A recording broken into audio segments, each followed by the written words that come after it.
Buen día, ¿qué tal? ¿Cómo están? ¿Cómo andan? Bienvenidos, bienvenidas al Pase. Arrancando acá otra mañana. Ayer Milei estuvo en Tucumán, se equivocó, se tomó un avión que iba para adentro y no para afuera. Pero hizo en su discurso la caracterización crítica de su gobierno más acertada y sintética que yo haya escuchado. Le envidio, de hecho, la capacidad de síntesis. Puso en una frase lo que a mí me va a tomar toda esta editorial. Escúchenlo. La pregunta es, ¿están a favor además de la corrupción? Bueno, parece que hay políticos, empresarios y periodistas que están a favor de precios más altos, de salarios más bajos, de menores empleos, de peor calidad y sobre todas las cosas, más pobres, más indigentes, pero arriba además de todo eso, de la corrupción. Por eso tienen a favor políticos, empresarios y los que se llenan los sobres hablando en favor de los delincuentes. En el fondo, el método es más o menos el mismo. En esa época se cargaban con su vida. Bueno, ahora le hacen una carnicería mediática porque tienen que defender los intereses de los delincuentes del sistema. Porque entre bomberos no se van a pisar la cola, la manguera. Extraordinaria descripción de lo que pasó los últimos 2 años en la Argentina, ¿no? Políticos, empresarios y periodistas que están a favor de precios más altos, salarios más bajos, menos empleo, de peor calidad, más pobres, más indigentes y además de todo eso, la corrupción. Precios más altos, miren, inflación acumulada desde que asumió 280% la oficial, o 324% si se usa la canasta actualizada. Ya después te pido la placa, todavía no. Servicios públicos, el gas subió 900%, el transporte 770%, 800% según algunos cálculos. El agua 370%, la electricidad 228%. El gasto en servicios promedio de una familia en el AMBA subió un 600% en estos 2 años y pico. La canasta básica total a febrero de 2026, casi un palo 400.000 para una familia tipo. Y no va a mejorar, porque la inflación se está recalentando. Ahora sí, la nota que está de Rodrigo Núñez en el Destape, siempre recomiendo leer a Rodrigo, que tiene muy buena información sobre la economía. Llegaron listas de aumentos a supermercados con casi 10%, y además, si uno lee la bajada, afirman desde el sector que esto no se relaciona con el impacto del conflicto en Medio Oriente, con lo cual prepárense porque se vienen más aumentos. Pero además es una inflación que golpeó más a los que tienen menos ingresos, a los más pobres. Esto lo venimos contando desde el principio del gobierno de Milei acá. Pero los números ahora no dejan lugar a dudas. Según esta nota de perfil, los hogares más pobres sufrieron una suba del 3,3% contra el 2,9% de los pudientes. Todos estos números son, digamos, estimaciones muy a la baja, porque sabemos que responden a una fórmula vieja y que debería haber sido actualizada, y el gobierno decidió no actualizar para que no le den peor estos números. Está subiendo además la nafta, ya lleva un 13% en lo que va del mes, arriba de 2.000 la Premium, arriba de 1.800 la Super. Y miren, esta nota de Infobae me llamó la atención. Dice, suba de la nafta, ¿qué autos necesitan combustible Premium y cuánto se puede ahorrar cargando Super?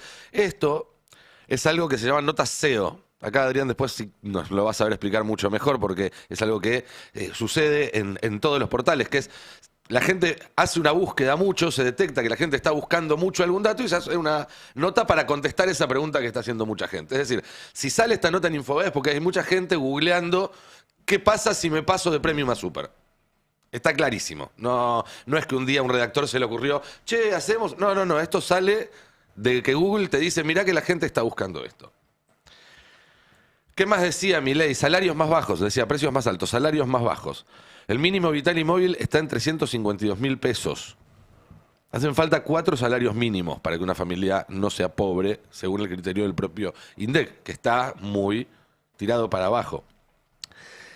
Y es interesante porque la idea misma de salario mínimo es contradictoria. con eso. Porque un salario mínimo, uno escucha, por ejemplo, los debates de la Convención Constituyente del 57, no la del 49, no la peronista, la de la Revolución Libertadora, si quieren. Cuando se instaura un artículo, el 14 bis, para reemplazar toda una constitución que se cargaron por decreto. Y en ese debate es muy interesante, escúchenlo, las del 49 son más interesantes todavía y muy actuales, pero está claro que la idea del constituyente cuando instaura la figura del salario mínimo vital y móvil es atender no solamente la subsistencia física del trabajador y su familia, un salario para una familia, sino otras necesidades como la vivienda, el vestido, la alimentación, la salud, la instrucción, el esparcimiento. Y esta era la versión conservadora, porque en realidad el salario mínimo se pone como alternativa por derecha a una contrapropuesta, que era la contrapropuesta del salario justo, que es más que un salario mínimo, un salario justo. Bueno, tener un salario mínimo de un cuarto de una canasta es evidentemente constitucional, recontra mega inconstitucional. Salario mínimo que perdió más del 35% de poder adquisitivo en lo que va del gobierno, de acuerdo a un estudio de Cifra, el valor real hoy es más bajo que en los 90. Salarios en general, salarios privados que todavía no recuperaron el nivel previo a la devaluación. Depende de quién lo mida, están un par de puntos abajo o 15 puntos abajo. Los públicos están peor, 17 puntos abajo en promedio, algunos sectores claves como la ciencia, la educación universitaria, hasta 40-50% perdieron de su salario. De las jubilaciones ni hablemos, que además tuvieron una ley de recomposición que fue vetada por el gobierno, insistida por el Congreso, y el gobierno no aplicó. Y no van a mejorar los salarios. No van a mejorar las jubilaciones, están vaciando el ANSES, están pisando las paritarias, están financiando los despidos. ¿Qué más decía Milei? Peores empleos. Bueno, se destruyeron más de 400 puestos de trabajo formales por día, la mayoría de ellos en sectores de industria, en sectores con valor agregado. Cerraron más de 30 empresas por día en estos 2 años y pico. Argentina tuvo la segunda mayor caída industrial en el bienio 2024-2025 del mundo. La segunda del mundo, nos vamos a la B. Y los sectores que crecen, agro, minería, finanzas, explican alrededor del 10% del total del trabajo que hay en la Argentina. Y no va a mejorar. Y no va a mejorar porque siguen cerrando empresas. Hay sectores enteros que están en crisis. Por ejemplo, el sector lácteo, que se sigue agravando y siguen cerrando empresas de ese sector. No sé si tenemos ahí la placa de Infobae. Otra empresa dejó de pagar sueldos. Hay preocupación por el futuro de sus 80 trabajadores. En Santa Fe ya analizan que la planta pueda quedar en manos de los empleados. Ese es el tipo de cuestiones que solamente aparecen como alternativa cuando está todo muy en el horno, ¿no? Si no, en general, la opción de darle la empresa a los empleados no suele estar entre las prioridades.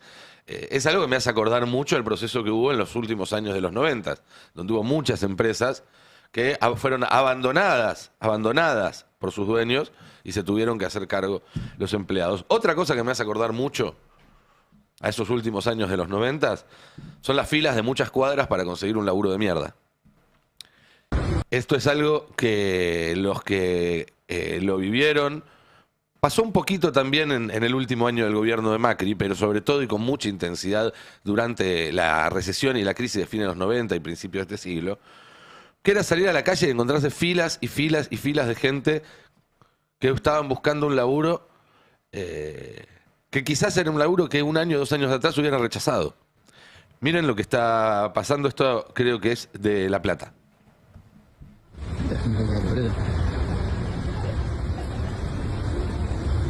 2 cuadras de fila para un trabajo en un comercio que pagará, en el mejor de los casos, que 1,5 palos, 2 palos, y es un comercio al que le está yendo muy, pero muy, muy bien. Los salarios de comercio creo que están bastante abajo de ese número. A lo mejor no llega ni siquiera una canasta básica.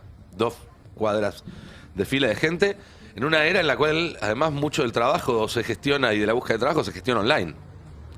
Es decir, 2 cuadras de fila de gente es más impactante ahora que quizás hace un par de décadas. Y ayer escuchaba a Federico Pastrana, que es uno de los economistas que más está estudiando esta cuestión del trabajo precario, y que decía algo que bueno, se desprende también un poco de los números de desempleo que nos sorprendieron esta semana, que es que incluso las plataformas, ese empleo absolutamente precarizado como el de plataformas, está encontrando un punto de saturación, ya no puede absorber más mano de obra. Escuchémoslo. Lo que uno veía es que efectivamente no se iban al desempleo, sino que lo que creciera era el empleo informal, o el empleo por cuenta propia, o el empleo no registrado en el sector privado. Y eso contenía, eso era el empleo refugio que contenía ese alza del desempleo. Bueno, lo que vemos en el cuarto trimestre es que eso pareciera empezar a agotarse. Obviamente es un trimestre, no hay que calamarse, no hay que ser muy fuerte, pero sí tenés un indicador de que, parece que algo está cambiando, que es como la típica Argentina que conocemos, en donde cuando vos tenés una reconversión fuerte y una caída fuerte del empleo formal, lo que aumenta es el desempleo y no tanto el empleo refugio. ¿Quiere decir que se está agotando, que se agotó? No. Ahora, lo que uno puede suponer que es, bueno, mira, ¿tiene una explicación eso? ¿Una posible explicación? Sí, claro que la tiene. Que es, mira, cuando hay poca gente en las aplicaciones o en ese sector informal, lo que se paga en ese sector informal es un cierto nivel de salario, vos tenés un cierto nivel de ingreso por cada viaje que haces. Claro. ¿Sí? Ahora, cuando hay más gente, ¿sí? Cuando hay más conductores, aumenta la oferta de trabajo en ese segmento. Y el salario que se paga, el ingreso que se conseguís es más barato. De hecho, hoy las aplicaciones en general hacen más promociones, tienen más descuentos. ¿Por qué? Y porque hay más conductores. Claro. ¿Sí? ¿Se te precariza también eso? ¿Se te precariza también eso? El salario de reserva se llama, el salario de reserva, es decir, vos lo que cobrás por estar en el empleo refugio es menor que antes, ¿no? Bueno, está claro cuál es el escenario. Básicamente estamos llegando al punto en el cual hay más gente llevando la pizza, gente pidiendo la pizza. Sigamos con la descripción de Milei, más pobres y más indigentes. Bueno, el pico de pobreza después de la crisis de 2001 fue del 52,9% y fue producido por la devaluación récord que tomó Milei en sus primeras jornadas de gobierno. Esto fue en el primer semestre de 2024. Devaluó, liberó precios y la pobreza se fue a su nivel más alto en 20 años. Hoy el dato oficial dice 31,6%. 45,4% de los niños de 0 a 14 años. Es una baja que está absolutamente sobre representada por la subestimación de la canasta, algo que no digo yo, lo dice la UCA, pero además que es obvio. Si vos estás subestimando la canasta, estás subestimando a esa gente. Y si uno tuviera que hacer ese cálculo, diría que estamos por lo menos en los niveles que dejó Macri en 2019 o peores. Porque además todos los indicadores proxy, los indicadores que te dan alrededor de eso, van en el mismo sentido. Si vos tenés el desempleo subiendo, el consumo cayendo, los problemas de deuda generalizados que hay con la mora en las tarjetas, en todo tipo de crédito, industrias cerrando, y cuando uno además levanta la cabeza, lo único que ve es un desierto de ajuste para todos lados, ajuste en el pasado, ajuste en el futuro, bueno, claramente hay más pobres. Por eso, hoy, por ejemplo, se consume menos carne que nunca en los últimos 20 años. Ocasión que aprovechan algunos pillos para hacer títulos como este, que ayer lo veía y me cagaba de risa, ¿no? Dice La Nación, el salario compra 50 kilos menos de carne que con Cristina y Macri. ¿Se acuerdan de ese gobierno, no? Cristina y Macri. No, chicos, que con Cristina, con Macri ya empezó a caer ese número. Pero bueno, la lavada de cara tiene costo marginal cero, diría Adorni. Y no va a mejorar esto tampoco. Miren, las cosas están tan mal, tan mal, que hasta Johnny Viale lo saca de paseo. Esto decía anoche. La elección casi siempre te la define la economía. Esto está demostrado. Mira, subió la desocupación al 7,5. Para mí, acá es donde el gobierno tiene que prestar mucha atención, porque Adorni va a entrar si esto está mal. Es al revés, ¿entendés? Si la economía está bien, lo otro, 7,5% subió la desocupación. Segundo dato, 350.000 desocupados más en 2 años. Otro dato, si querés, cerraron 22.000 empresas desde diciembre de 2023, esto es Fundación Fundar. Y otro dato más, se disparó la mora en billeteras virtuales, 23,9%, eso es EcoGo. ¿Para qué se endeuda la gente? Mercado Libre, tarjeta naranja, supermercado. Ropa, servicios, urgencias. Bueno, es increíble porque para esta gente es como que el mundo es todo de color de rosas, cantan los pajaritos, están los arcoíris y un día se dan cuenta de que todo está mal. Esto a Macri, Viale se lo hizo recién una semana antes de las PASO de 2019. Esto se está acelerando mucho. Escuchen este editorial de Jonathan Viale del 5 de agosto del 2019, una semana antes de que Macri se comiera la paliza histórica de las PASO. Recibió 27% en 2015, la llevó a 56% anual, la duplicó. Pobreza, recibió 30 puntos en 2015 según la UCA, la llevó a 34 según el INDEC. Dólar, lo recibió en 15 pesos, el dólar blue, lo llevó a 46, triplicó su valor.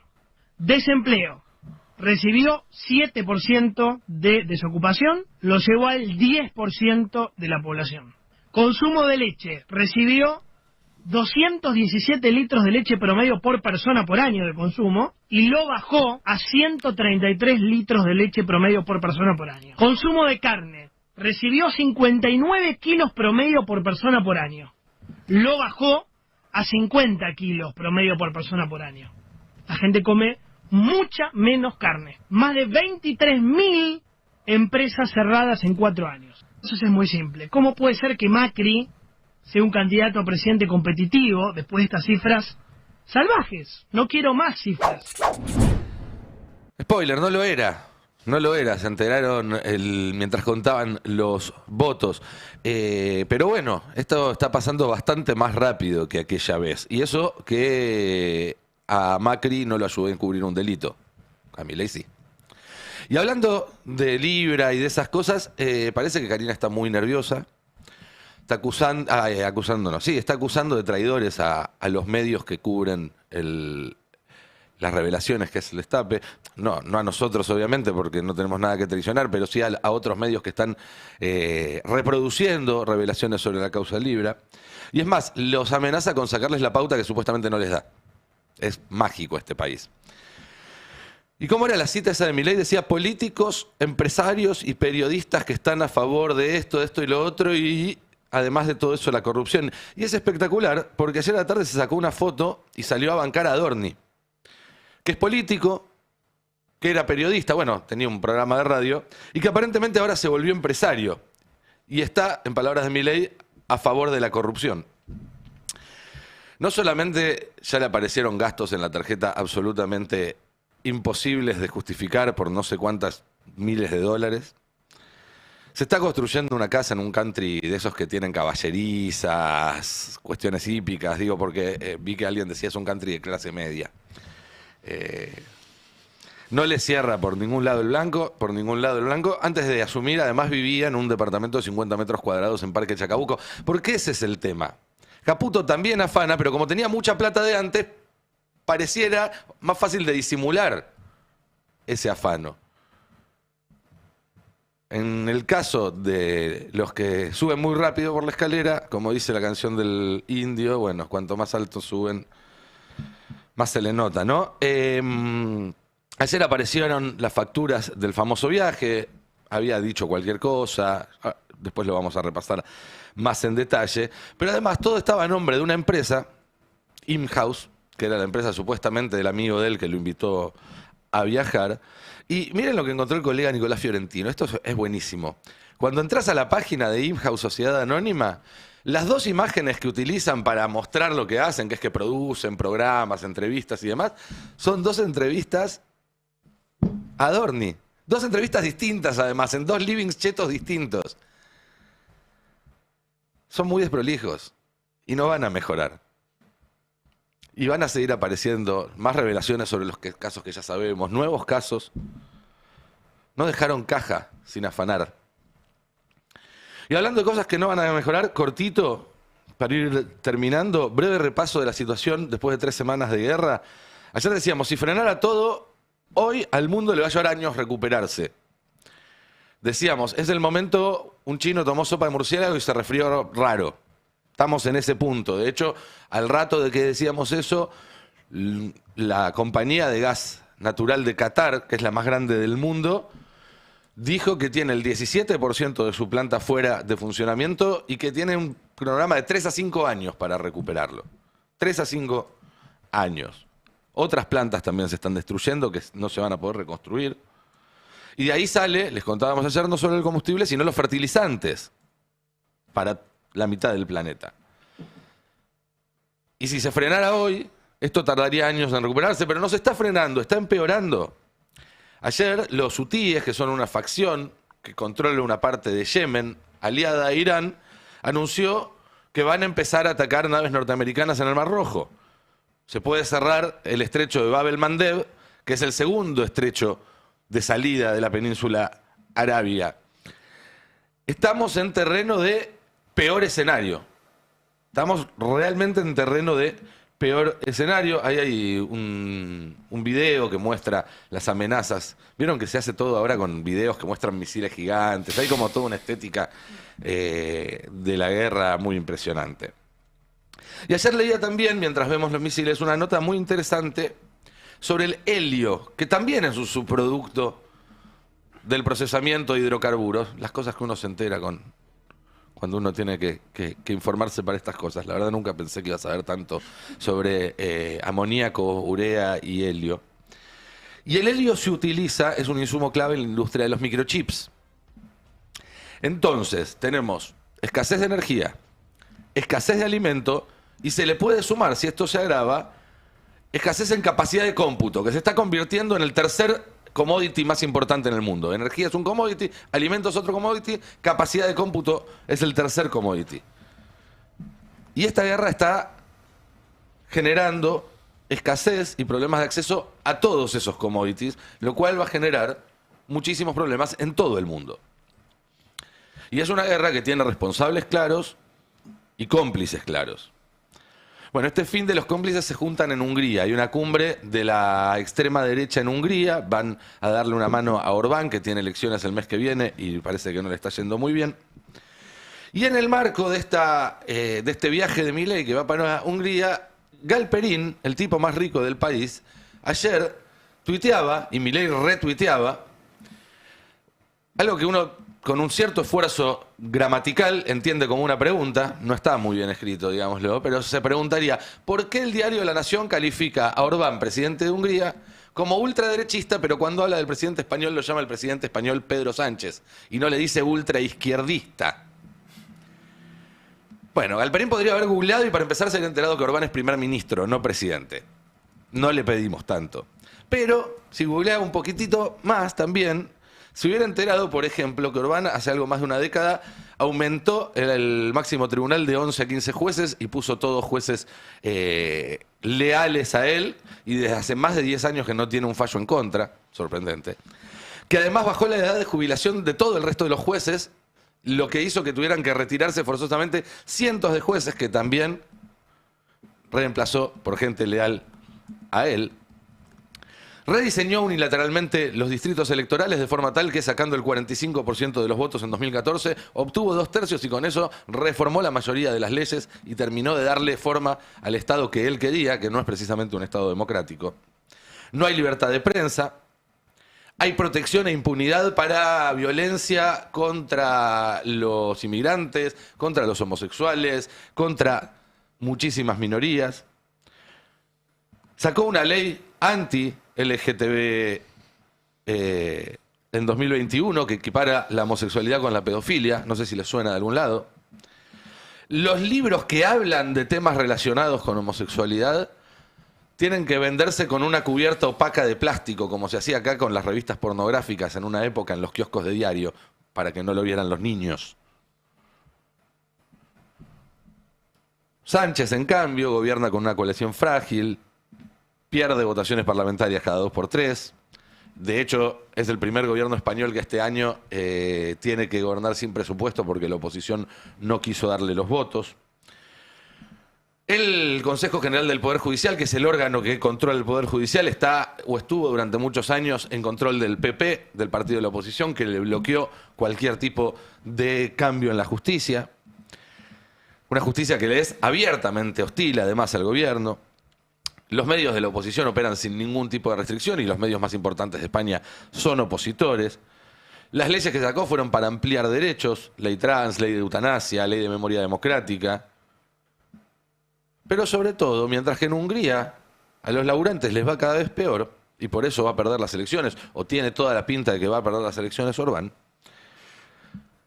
en España el salario mínimo subió de 1.900 a más de 1.200 euros, en un momento en el cual en la mayoría de los países se está contrayendo.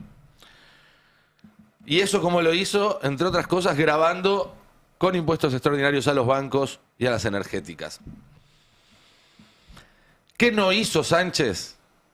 Bueno, no expropió los medios de producción, no eliminó la propiedad privada, no estableció un régimen de partido único. Ese es el tipo de cosas que uno dice que son de ultraizquierda. Por eso es que Orbán es de ultraderecha y Sánchez es un socialdemócrata con un poco de lectura de la época, lo cual no está nada mal. La vara está muy baja. Pero hay algo más, y con esto cierro, en la idea de extrema derecha, que tiene que ver con lo que hablábamos al principio. Si estamos en un país en el que crece el tamaño de la torta, pero la parte que le toca a los trabajadores se achica en términos relativos, pero también absolutos. Eso significa que si la economía creció un 5,5% el año pasado, todo ese 5,5% fue para el capital. No hubo un solo centavo que derramara al bolsillo de un trabajador. Pero que además parte de lo que ya era de los trabajadores lo perdieron. Hubo una transferencia también de la torta original. Y además sabemos, por las dinámicas del capitalismo de esta época y todo lo que venimos charlando, que esa apropiación de excedente dentro del capital se reparte de forma cada vez más concentrada en la punta. Es decir, no todos los empresarios se están beneficiando de esta transferencia extraordinaria de ingresos. Hay un embudo de concentración infinita. Y otra forma de ver lo mismo es este gráfico de Federico Pastrana, el economista que escuchábamos hace un rato, que muestra para arriba cómo sube la actividad económica, obviamente impulsada por las finanzas, etcétera, etcétera, y para abajo cómo cae el empleo registrado. Si hicieras salarios daría lo mismo, si hicieras cualquier otra medida de la capacidad de alguna manera apropiarse del excedente de los trabajadores daría lo mismo. Y lo importante es, ¿ven todo ese terreno que hay entre la línea que sube y la línea que baja, ese triángulo que se forma? Bueno, todo eso es plata que deja de estar en tu bolsillo y pasa a estar en los bolsillos de los tipos que más guita tienen. Y si Galperín no se da cuenta que Orbán es ultra o que es extremo, es porque él mismo es extremo. Él mismo es ultra, en el sentido de que es ultra rico y de que se beneficia de una concentración extrema de la riqueza, que es justamente lo que defienden estos grupos de ultraderecha. Una concentración que significa en sí misma violencia contra millones de personas, a las cuales se les priva de lo básico, pero que además en este momento banca literalmente una guerra, un genocidio, depresiones económicas, hambrunas. Entonces, para terminar, cuando hablamos de extrema derecha, en realidad estamos hablando del movimiento político que defiende sin ningún tipo de consideración, no ya por la democracia, sino por la vida humana, el derecho de los ultra ricos a la extrema riqueza. De eso se trata. Esos son los que se reúnen este fin de semana en Budapest. Milei va a ser la frutilla del postre de esa torta. Y todos los que estamos enfrente tenemos que empezar a organizarnos porque si no nos van a llevar puestos. ¿Qué tal? ¿Cómo andan? ¿Qué dice? ¿Cómo le va, Nico? Qué agregar, ¿no? Este viaje de Milei es el cuarto en la semana. Da la sensación de que no la pasa bien cuando están en Buenos Aires, ¿no? Pero en el transcurso de 10 días hizo 4 viajes. Ayer sacamos una cuenta. De los últimos 21 días va a haber pasado en el cielo Milei 3 días completos. Más de 3 días completos. Sí. Hacemos una cuenta ahí rápida, sí. Raro que no sea un escándalo para el ecosistema que habita Milei, donde todas esas cosas en general generaban mucho escozor, ¿no? Y ahora se naturalizaron. No sé si es una evolución de la especie, puede ser, tal vez esa especie evolucionó y ahora ya no considera tan escandaloso lo que hasta anteayer lo escandalizaba. Bueno, quizás estemos entonces ante una posibilidad de Argentina mejor. O aparte es el doble rasero, la doble vara que el ecosistema mileísta le aplica a sus propios escándalos. Adorni, Libra, el 3% de Andy, del que no me olvido.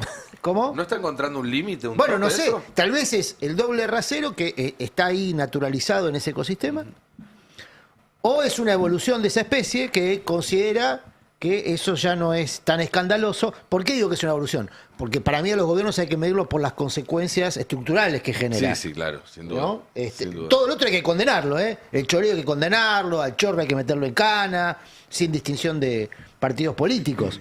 Todo eso hay que condenarlo. Ahora, los gobiernos, si logramos esa etapa evolutiva de juzgarlos por el daño que producen, por el daño estructural, los Sturzenegger, los Toto Caputo no volverían a tener segundas y terceras oportunidades. No, sin duda. Pero aparte, lo que quería comentar es que son visitas, especialmente la que hizo España el otro día, Claro. la que hace hoy a Hungría, que no tiene ningún objetivo, no hay ninguna razón oficial. Por eso Porque que cuando acá se vos tenés- escandalizaban con claro. Cristina, eran viajes oficiales. Sí, sí. Que buscaban un objetivo para el país. Estos son visitas que le interesan a él nada más, para ir a lugares que no son estatales. No son Pero visitas de son Estado. el alineamiento de la extrema derecha. Digo, ¿tiene algún sentido más allá de que no sea lo oficial? Bueno, tiene que ver con la construcción de Milei dentro de esa extrema derecha. Digo, yo en contra, pero tiene que ver con ese posicionamiento político. No es que va por nada. Pero va cambia- como espera que vengan ellos el cuando Estado- a él la esté pasando mal. Yo digo que el Estado argentino le pagó un viaje a España para que participe de un evento Sí. cripto a Milei, ¿no?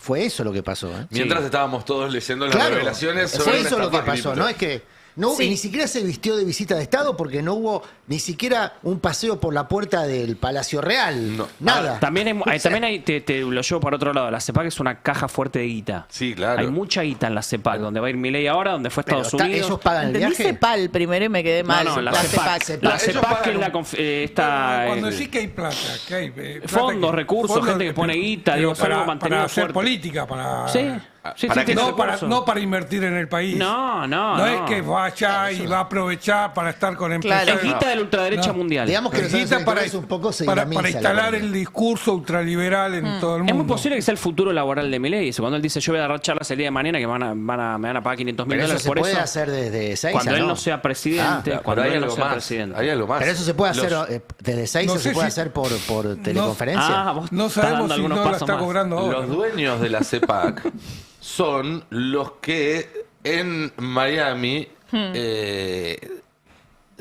son socios en varios emprendimientos con toda la banda de Santiago Caputo, con Barry Bennett se llamaba, Barry ¿no? Bennett. Barry Bennett, con Escaturice, Sí. todos esos. Si no me equivoco, la mujer que viene en esos aviones que pasaron sin control en su momento, que se generó un escándalo, era una de las figuras de la CEPAC como empresa, digamos. CEPAC son eventos, pero también es una organización. Sí, sí. Está muy vinculada con el gobierno. Arrieta con este es- gobierno. ¿Y sabemos si no está cobrando Belén Areta. ahora? ¿Y sabemos si no está Y cobrando no se- ahora? todavía no se Porque sabe, no se nunca supo facturó, todavía. no facturó cuando no era presidente, no factura cuando es presidente y seguramente puede estar cobrando. Mi opinión la cobro, dijo en una entrevista. ¿Se Sí. acuerdan? Mi opinión la cobro. Y el cubierto es caro en la CEPAC. Vos para sentarte en la CEPAC tenés que poner mucha plata. Sale muy caro ese cubierto. Digo, además es eso. Digo, Milei también está mirando su futuro laboral. Que obviamente yo no creo que tenga muchos problemas con su futuro laboral. Creo Yo que. sí. Sí, yo también creo que va a tener problemas muchos con su futuro problemas. laboral. Ojo, también Novelli Porque le él mismo restringió los planes de trabajo dentro de la cárcel. Su propio Claro. gobierno le Claro. quitó la posibilidad de no trabajar tiene, a los presos. no tiene derecho a cobrar. Puede trabajar, pero Es no verdad. cobrar. Yo estoy hablando si Milei sigue en libertad. Si recordemos que la libertad avanza. En Viva ese la libertad, escenario. carajo. Claro, Sí. en ese escenario me parece que no tiene Tal vez problemas en su Novelli, futuro que laboral. tal vez tenga una complicación similar a la de Milei, pero si no tiene la misma complicación, Novelli le arma los Zoom, como le armaba los Zoom. También se puede hacer Pero por- no va a poder estar el cameo Y le puede de llevar Karina, chicas a porque que lo Karina visiten tendría que estar también. en otra, ¿no? Tendría que estar en otro El pabellón. tema es que más allá de Puede estar en esto, Ezeiza, pero en otro. yo creo que tenemos que hablar o pensar un poco el futuro de nosotros y de nosotras, más allá del de Milei, que ojalá, esta es una expresión de deseo mía personal, sea desde Ezeiza, ¿no? Pero sí, yo pero más quiero hacer allá un disclaimer después de eso. de esa expresión de deseo, el tema es, está bien, Milei viaja y demás. Ahora, ¿qué está pasando acá en Argentina en relación a esa guerra y qué está pensando en nuestro equipo económico que se supone que tenía algún raciocinio más pragmático, digo, más allá de lo que dice Milei, del gobierno libertario y todo, bueno, qué se está haciendo en términos de toma de decisiones? Y uno lo que ve, ayer habló Caputo y lo que expresa en su discurso, parece muy alejado de la realidad de la Argentina, Sí. de la realidad de la Argentina en este mundo. Dice que está tremenda la economía, ¿no, Caputo? Dice que está todo bien. De hecho, mira, lo tenemos en el tape 7 en relación justamente a este shock externo y cómo no nos impacta porque nosotros estamos haciendo todo bien. O sea, la economía está tremendamente en orden. Ahora, hay muchísima gente que no puede evitar pensar que a Argentina le tiene que ir mal. No es una queja, lo hablábamos recién con Pablo, es descriptivo. O sea, el daño no solo económico, sino psicológico que ha hecho el kirchnerismo en la gente es brutal, brutal. Entonces, es importante, digamos, que se entienda que ahora la situación, digamos, un shock externo como este no impacta en Argentina como hubiera impactado siempre, porque se están haciendo las cosas bien. ¿Entienden la imprudencia de lo que dijo? O sea, estamos en un mundo donde el Brent está en $108 ahora mismo, pero las proyecciones y la venta efectiva de esos barriles está en el orden de los $150. Aumentó 13% la nafta en los últimos 20 días y él dice que estamos tremendamente bien y como estamos tremendamente bien, esto no nos va a afectar en nada. Ese es el problema. Digo, más allá de Milei visitando en Hungría y demás, yo creo que hay un problema de que el equipo económico no entiende la situación en la que estamos, que no tiene nada que ver con el kirchnerismo, tiene que ver con una guerra en Medio Oriente entre Irán y Estados Unidos e Israel. Entonces hay un problema ahí en términos de qué están mirando para nuestro futuro inmediato, para nuestro presente y nuestro futuro, en una Argentina que no tiene cubiertos los vencimientos de este año. En una Argentina que no solo está complicada en términos de la economía real, por el crudo, por los fertilizantes, por los alimentos, sino que está complicada en la parte financiera, en cómo va a cubrir esos vencimientos. Y en el tape 6 tenemos a un Toto Caputo de nuevo diciendo, no, tranquilos, que yo ya tengo todo cubierto para el 2026. Nosotros vamos a seguir, digamos, primando lo que es la opción más barata. Y la realidad es que hoy ya tenemos financiamiento identificado para cubrir los próximos 3 vencimientos de capital, o sea, el cupón de julio de este año, el cupón de enero del año que viene y el cupón de julio del año que viene. Los 3. Te estoy hablando del capital, ¿no? Estamos hablando del principal. Los intereses se pagan con el superávit primario. Y estamos hablando del mercado, no lo que hay que pagarle al fondo. Son más o menos 9.000 millones de dólares. Eso ya tenemos, digamos, identificadas las fuentes. Tenemos identificadas las fuentes. Eso es un textual interesante. Para ir a robar un banco. ¿No es lo mismo que decían antes de los vencimientos de enero, que estuvieron hasta el anteúltimo día viendo de dónde sacar? ¿Te puedo invitar a escuchar el tape número 2? Tenemos un momento TBR. Sí. Momento, tic, tic, tic, tic. Tremendo, porque esto ya lo escuché. ¿Vienen otros 20.000 millones, ministro? Vienen otros, a ver, estamos trabajando. Hay un swap de 20.000 millones. Sí, Y va a haber un préstamo efectivo de 20.000 millones. millones y estamos trabajando en otra facilidad por otros 20.000 millones. Y ya lo dijo el secretario del... ¿Qué es con un pool de bancos, ministro? No puedo dar detalles. No, pero para, porque no era este. Era el tape 1 el que quería escuchar. Y hoy estamos en esa instancia donde los bancos nos han ofrecido 6.000, 7.000 millones de dólares. Eso sí es algo que es más normal dada esta situación para nuestro país. Y estamos viendo cuánto le tomaremos de esos 6.000, 7.000 millones de dólares. Ya lo tiene visualizado. 6.000, 2.000, 3.000, 4.000, veremos cuánto. ¿Por qué? Porque Una y otra vez dice lo mismo. Sí.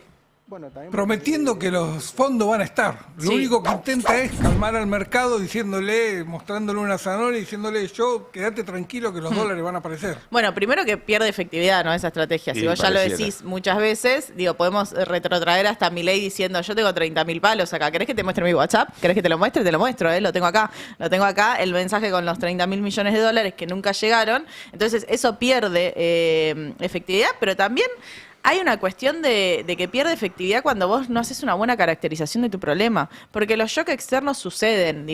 Tuvimos una pandemia hace 6 años, hay cosas que suceden y que vos no controlás. El tema es cómo respondés vos ante ese shock externo. Y si tu respuesta es, no pasa nada porque yo tengo superávit fiscal, un superávit fiscal que hace 5 meses es cada vez más chiquito, y estamos en problemas más allá de ese shock externo, me parece.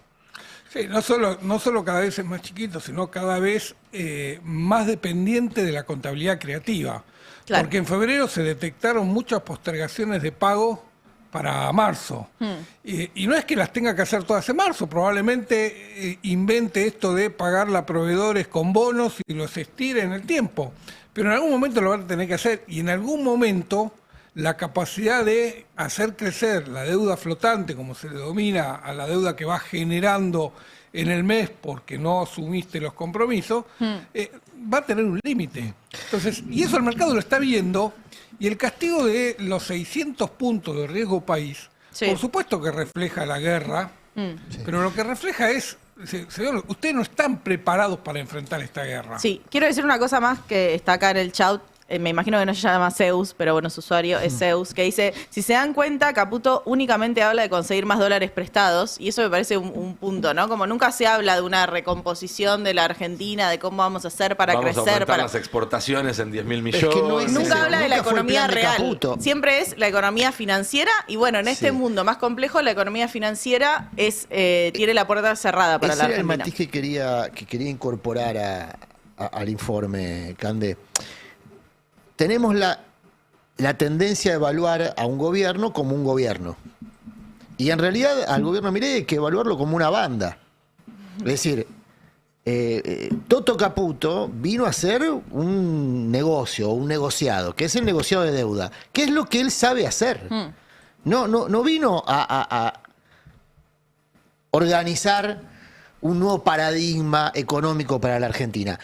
Lo viste de ese modo porque es la forma que Milei narra su gobierno. Entonces lo viste de un cambio estructural. No significa que no haya un cambio estructural como consecuencia del saqueo. El saqueo genera cambios estructurales.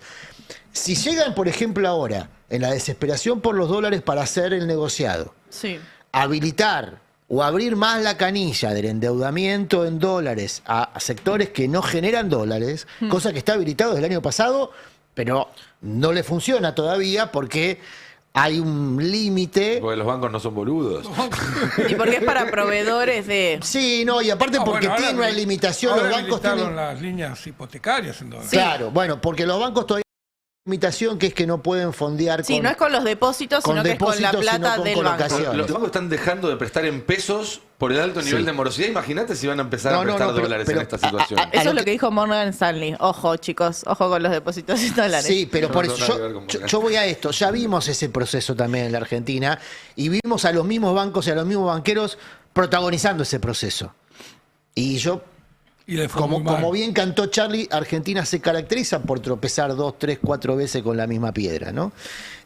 Sobre todo si esa piedra genera lucro para un sector que es el que está hoy interesado en hacer determinados negocios. ¿Qué es lo que genera la posibilidad de dar dólares a sectores que no generan dólares? Dolarizar la fuga. Es para eso. No hay un modelo productivo detrás de eso. Dolarizar la fuga. Esa es la etapa final del saqueo.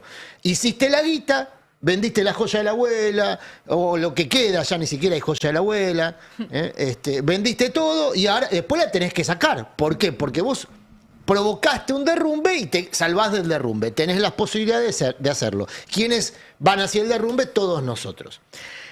¿Por qué estos ciclos nos resultan conocidos?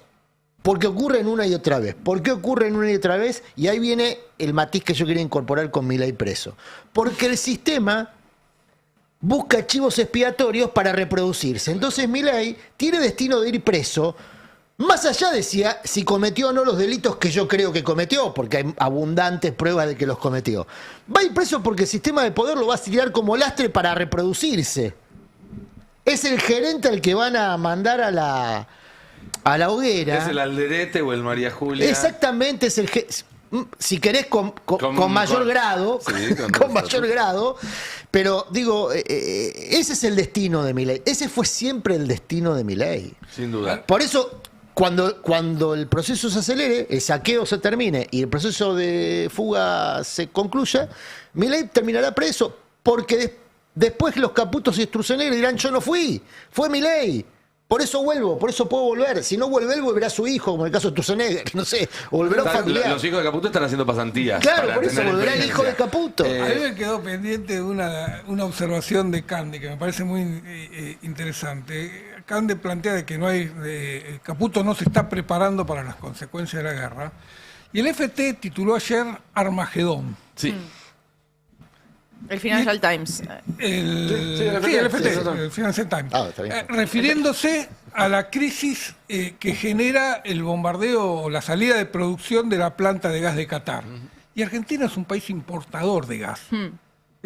Todos creemos que tenemos el gasoducto y tenemos Vaca Muerta y tenemos todo resuelto. No, Argentina sigue siendo importador de gas.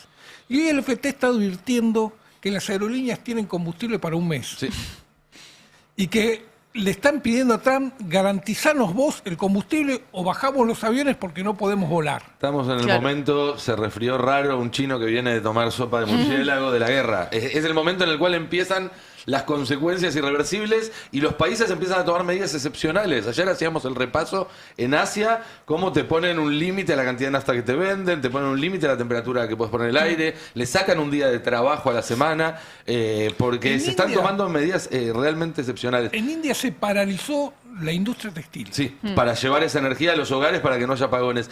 Y esto no está calmándose, se está expandiendo. Exacto. Una noticia de ahora, de hace un rato nada más, minutos, en República Checa, una fábrica de armas de una empresa israelí tuvo un atentado. Está en este momento prendida a fuego. No sabemos qué fue lo que inició el fuego, pero hay grupos islámicos adjudicándose el hecho. Es decir, están empezando a aparecer ataques terroristas. La consecuencia de los ataques terroristas de Israel y de Estados Unidos matando a los líderes de un país. La guerra asimétrica. A eso hay que agregar un dato muy preocupante, que es que Milei podría ir de Hungría a Tel Aviv. Cosa que ayer se anunció como certeza, yo no lo tengo confirmado, yo tampoco lo tengo confirmado. pero ayer se anunciaba en ámbitos oficiales como certeza. A él la última vez que le consultaron en ON sobre esto dijo que él iba a ir. Bueno, pero él llega a ir en este contexto. Es un peligro. Es un peligro. No, ya es un peligro. O sea, ya es un peligro para él es un peligro para la Argentina y en ese momento es un peligro para él y por ende para la Argentina. Digamos que él puede asumir el riesgo que quiera. Es una provocación. No, pero el tema es que hay 3 días consecutivos en los que Milei es mencionado en documentos iraníes por esta escalada de provocaciones que podría coronarse con la presencia de Milei en Tel Aviv. Bueno, si eso ocurre, yo insisto, hay que considerar que Milei es un riesgo para la seguridad nacional. Sí, sin duda. El presidente es un riesgo para la seguridad y para la paz en Argentina. Y te agrego algo más.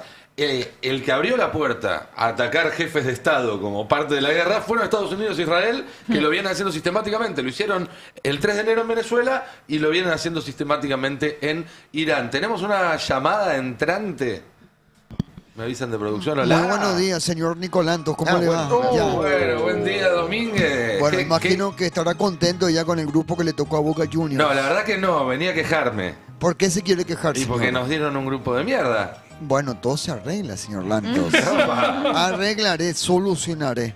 Ok. Ya, señor, usted me dice. Ya, señor John, ¿cómo le va? ¿Cómo le va, Eduardo Está preocupado Domínguez? por el grupo que le tocó a Boca Juniors. Complicado, la verdad. Debe ser el peor grupo que nos puede haber tocado. Peor a River Plate, que le tocó viajar a la altura, todo. Arreglaré, Igual señor. River Plate juega otra copa, Claro, ¿no? juega otra copa, River. Esta la viene por televisión. Ya, bueno, no empecemos con la gastada fácil, perdón. porque tenemos que ser todos juntos, tirar para el mismo lado. Señor Silveira, ¿Cómo le va? San Lorenzo también ha tocado un grupo bastante amable, como acordamos la última vez. Sí, aparte la atracción turística va a venir Neymar al nuevo gasómetro, eso está bueno. Ya, Para- le agradezco, no es ningún cumplido ya, pero no me llegó lo que arreglamos, señor. Upa.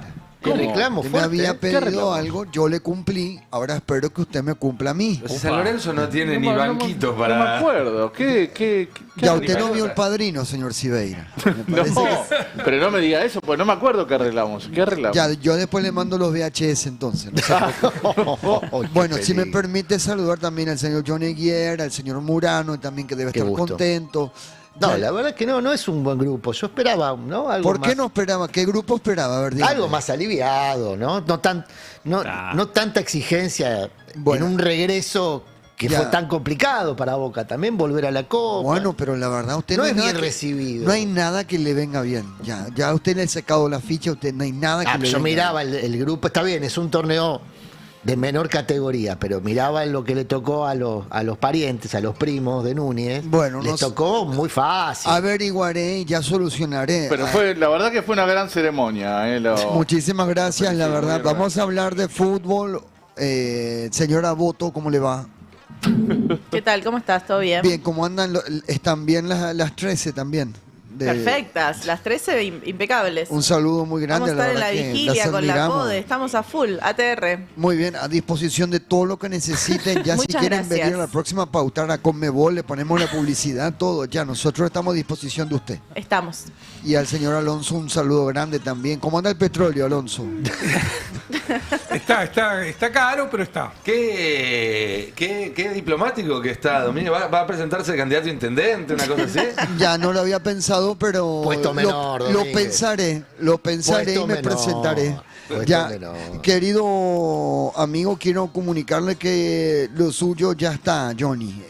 John. Ya está, ya. Pero yo no, ¿qué está? A ver, no sé, ya no El sé ni qué container ya llegó al puerto de Buenos Aires.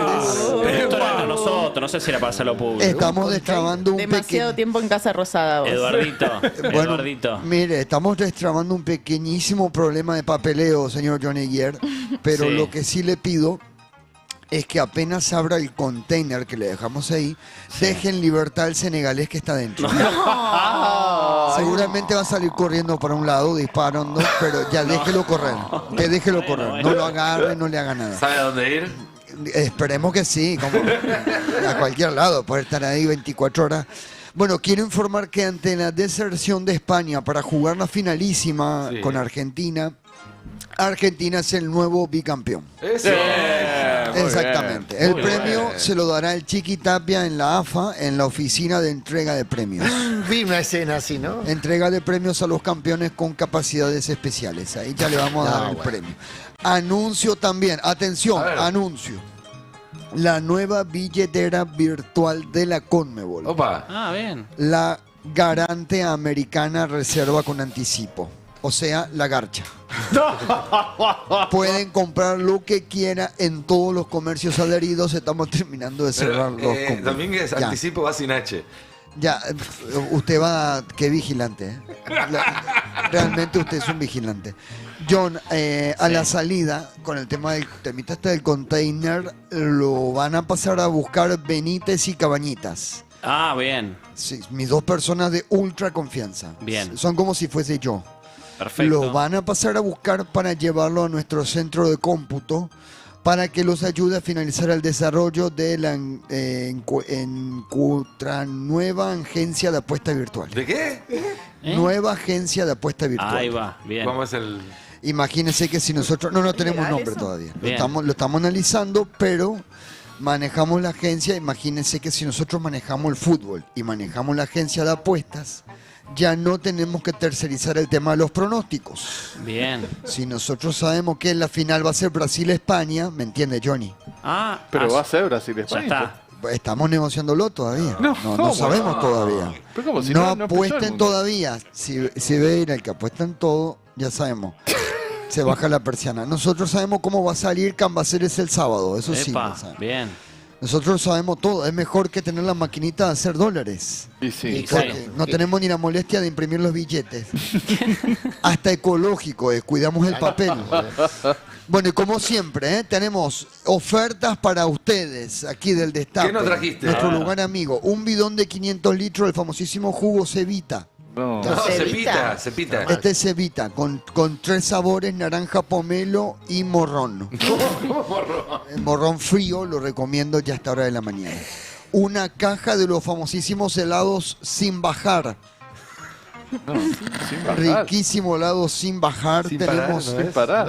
sabor maracuyá y sabor sopa paraguaya. Muy rico. Puede andar, ¿eh? ¿Es el mismo o son dos sabores distintos? Son 2 sabores Puede andar, distintos, muy pero gourmet. pueden mezclarse. Ok. Y nuevo sabor, helado de coliflor. Ahí les mando uno de cortesía para que No, deja, prueben. no hace falta. Sabor vegetariano. Y por supuesto los auspicios de la carnicería Alan Faena. ¿No? No. para la gente que está en contra está bien. del maltrato animal. Está Ya, bueno. Carnicería La Faena tiene un grupo de psicólogos veterinarios que inducen a que los animales tomen la trágica decisión por voluntad propia. No, qué raro. Mientras viven mejor que todos nosotros. Tienen Netflix, fibra óptica, de internet de 10.000 gigas, bien. caviar, champagne, Don Pomerí y Pom Perignon. Así que ya le mandamos una caja de prueba para ustedes de cortesía también. Así que Carnicería Alan Faena para todos ustedes. Les mando un saludo muy grande. Tengo una fija Gana Ferro. Un saludo grande a ustedes. Gana Ferro, dijo. Gana Ferro, gana Ferro. Bueno. Alejandro Domínguez, señoras y señores, desde la Conmebol en vivo para el... ¿Cómo nos acostar? Sí. Sí, no, y el nos tocó grupo el, recién, muy el campeón complicado. reciente del nos Mineirao, acostamos. que es Muy Cruzeiro, complicado. difícil. Hablando de complicaciones, Jonathan Eguier, ¿es verdad que los gritos de Karina se escuchan desde el pasillo? No quiero comprometerte, pero a mí me llegó esa versión. No me comprometas, por favor. No escuché ningún grito. No Vos no escuché ningún escuchaste grito, pero hay problemas, claramente, esto sigue. Ayer una persona que habla con Santiago Caputo lo escuchó decir lo siguiente. Le dijo, no estoy preocupado por mi futuro laboral porque me contactaron desde casi todos los espacios políticos de la República Argentina, salvo el PRO. Así que evidentemente, esto dice dos cosas. Primero, que hay una realidad en que Santiago Caputo está pensando en que puede salir eyectado del gobierno. Cosa que es una posibilidad, claramente. Sí. En septiembre del año pasado esa posibilidad estaba, él la reconocía y decía, en la Argentina no laburo con nadie que no sea Milei. Ahora arranca diciendo, me llamaron de todos los equipos. Pero no aceptó. Está ni bien, dice pero que va a aceptar. el mensaje es otro. El mensaje es muy distinto. El mensaje es otro, claramente. Pero digo, esto deja abierto a que él ya abre la puerta en que puede haber una salida. ¿Cuándo? Este mes, el próximo, algunos dicen durante el Mundial. Digo, en medio de esta interna donde Karina se ve avasallada, claramente Karina, digo, se siente totalmente avasallada, atacada. Esto es lo que siente Karina. Obviamente lo que nosotros vemos es que hay causas gravísimas contra el jefe de gabinete, contra ella misma, contra el presidente de la Nación por la causa Libra. Ella lo que siente es un ataque muy fuerte hacia ella, que es el corazón del gobierno. Este gobierno, siempre digo, hay que leerlo como si ella fuera la presidenta. Uno tiene que ver los gestos de Karina más que lo de Milei. Milei, ¿qué está haciendo ahora? Tratando de hacer equilibrio. ¿Qué es lo que siempre trató de hacer? Digo, esto yo es algo que ya conté y lo voy a repetir. Santiago Caputo funciona para Milei como un freno a Karina. Milei lo usa Santiago Caputo y Santiago Caputo lo sabe. Porque él no sabe decirle que no a la hermana. No sabe frenarla, no sabe decirle que no y demás. A este gobierno hay que leerlo a través de los gestos de Karina y no de Javier Milei. Hay que leerlo como si la presidenta fuera Karina. Javier Milei ahora lo que está haciendo es una especie de equilibrio, mostrar algún tipo de gesto. Sí, pero el otro día ese intento de equilibrio en el CCK le salió muy mal. Le salió muy mal. Vamos a verlo. Lo tenemos en el tape número 2. Vamos a ver de qué está hablando Murano. Mirá. ¿Lo tenemos ahí? Esto fue en el Palacio de Libertad. Esto fue en el Palacio de Libertad. Ay, perdón, yo le digo CCK porque le digo todavía a Canina. Antes, digamos, nos mandaba el maná, digamos, ahora nos llama ahora Domingo Faustino Sarmiento. Ahí está. Que en un día antes, digamos, nos mandaba el maná, digamos, ahora nos permite tener genios.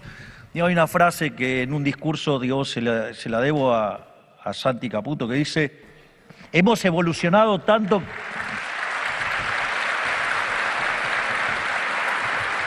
Bueno, aplauden, Karina no aplaude, Adorni se da cuenta que Karina no está aplaudiendo, inmediatamente deja de aplaudir, eso es espectacular. Es gracioso porque cuando lo ves, los tres que están al lado de Hemos Karina evolucionado hacen el mismo gestito tanto que está como haciendo ella. sociedad. Es como que la imitan. O sea, dejan de aplaudir y hablar a las imitan el pibas. gesto. Sí, Sí. Karina podría haber aplaudido tranquilamente, porque aplaudió durante el acto, es que ahí hace algo más que levantarla a Santiago Caputo. Porque él venía hablando, hablando de que Dios antes enviaba maná y ahora brinda gente talentosa. Y Karina era históricamente la conexión con lo divino de Milei. Al poner a Santiago Caputo como un enviado de Dios, ya es algo más que un colaborador político. Aparte lo presenta como un hermano siempre. Sí. Imagínate lo que representa eso para Karina Milei. Y lo otro, perdón, entre paréntesis, se confirma que muchos de los discursos de Milei los escribe Santiago Caputo. Lo cual deshace un poco ese aura también de genialidad, ¿no? Que le gusta a Santiago Caputo ponerse a sí mismo, porque los discursos de Milei lejos están de ser geniales, ni mucho menos. No, tal cual. Bueno, Ahora hay que aplaudirlo a Santiago Caputo, la gente también, ¿eh? Tiene ganas. Bueno, es que es otro jefe, digamos. Ahora muy degradado, tiene pocas áreas de influencia, o menos. Sí, hay mucha gente. Pero bueno, es otro jefe. También hay una confusión en el gobierno, como bueno, esta interna también algunos los confunden. Es bueno, ¿qué hago? ¿Le suelto la mano a Santiago Caputo? ¿Lo sigo apoyando? ¿Sigo yendo a verlo? Mejor me guardo un poco a ver si me ve Karina. También hay una confusión, porque esto no maneja está la claro. CIDE, ¿no? ¿Cómo? Maneja la CIDE, ¿no? Maneja la CIDE por es ahora. Es un estímulo aplaudirlo en general. Sí, ¿no? hay algo, a ver, para el sistema político. Karina Milei tiene algunos nombres sobre la mesa porque Karina va a avanzar sobre la CIDE, que sería el primer lugar después de haber tomado el Ministerio de Justicia que iría a tomar Karina Milei. Y después haría una serie de movimientos que ahora después voy a repasar. Pero vamos con el primer movimiento. Vamos a ver la placa número 1. Con los nombres que maneja por ahora Karina Milei. El primero es Jorge Anzorregui, sobrino de Hugo Anzorregui, jefe de la CIDE menemista, que estuvo casi toda la década, y es cuñado de Santiago Viola. Claro. Bueno, este sería el principal candidato. Ayer algunas fuentes me decían, no quiere agarrar. Jorge Corcho Anzorregui. No quiere, no está... Quedó hace poco a cargo del ala penal del estudio familiar, que es el estudio que fundaron padre y tío. Sí. No, tío, los dos tíos, digamos, fundaron el Jorge estudio. Y Hugo. No, Hugo fue ¿Hugo no es el padre? Hugo es el tío. Es el tío. Perdón, es el tío. Jorge es tío también, ¿no es el Sí, padre? sí, es tío también. Son dos tíos. ¿Y quién es el Hugo hijo? es el Jorge es abogado de Clarín histórico. ¿Ese hijo de otro hermano? Claro. Sí, De un tercero. es hijo de otro de otro hermano. Pero ese estudio acaba de anunciar hace poco que él quedaba a cargo de la columna vertebral del estudio, que es el ala penal, ¿no? Acá, Jorge Corchito Anzorregui es hijo de Jorge Anzorregui. ¿De Jorge? Padre, sí, acá nos lo están confirmando de la producción. Bueno, está bien. Está bien, en la coincidencia el nombre también. Sí, suele darse esa continuidad. A ver, otro de los nombres que ahí lo tenemos sin nombre, qué oscuro eso. El otro es Federico Toma. Algo que ver con Miguel Ángel Toma, Miguel ¿no? Ángel Toma. No lo pues tengo. ya sería el Fue colmo. presidente de la Sería Liga, tipo así de que Kim. fue jefe de la Hay un revival siempre del menemismo. A este gobierno le gusta jugar con eso. El Tata Joffre, traer un Menem. ¿Tiene hijos? Le gusta jugar Claro. con eso. Entiendo que no tiene ningún vínculo con Toma, con Miguel Ángel Toma. ¿Cómo se llama? ¿Federico? Federico Vamos a Toma. averiguar. Tiene una Ese- hija, Toma, seguro, pero no sé si... Sí, no, Federico Toma entiendo que no tiene ningún vínculo con Miguel Ángel Toma, coincide con el apellido. Y el tercero, para mí muy lejano, es Sebastián Amerio, agarrar la CIDE. Ahí ya sería raro porque de esa manera sería seguir con Santiago Caputo dentro de la estructura y la idea es correrlo. Pero obviamente también es candidato. Todo lo que tiene que ver con justicia, servicios y demás, siempre suena Sebastián Amerio, sea la Procuración, sea la Corte, sea el Ministerio de Justicia. Amerio está porque obviamente Milei lo tiene en consideración. Karina Milei de alguna manera también, el tema es que no deja de ser una persona plenamente de Santiago Ahora, Caputo. la ¿Vos pregunta sabés que es, sí, perdón, Federico es el hijo de Miguel Ángel? El hijo de Miguel Ángel, bueno, ahí puedo está. creer. Miguel Ángel Toma. Es increíble. el sobrino de uno del... No, pero pregunta. Bueno, esto quizás de alguna manera responde la pregunta también. Porque hasta ahora lo que veíamos era gente al frente de la CIDE que no era la que tenía realmente el poder político sobre la estructura de inteligencia. No lo es el actual y no lo era tampoco Sergio Neifert. No, todos habían llegado por alguna relación con Santiago Caputo. Neifert era muy amigo del padre fallecido Sí, de sí, sí, Caputo, por eso. Claudio Caputo, y el actual Cristian Aguadra era el contador de la familia. ¿Karina está pensando en gente con más autonomía o en ser ella la que se haga cargo, digamos, de ese área No, directamente? que responda directamente al equipo Karina Milei, los Menem, Santiago Viola. O sea, la persona que llega ahí no va a tener autonomía. Claramente no va a tener autonomía. Y el que está preparando las salidas es el señor 8, que es el número de Aguadra, que es Diego Kravets, que va a ir a pelear por la intendencia de Lanús. Que también le voy a Otra traer a vez se Santiago habló, Caputo. Otra vez. Me comentaron que se había hablado de la posibilidad de que Lule Menem asuma en la CIDE. Lo escuché hoy como rumor. No lo tengo...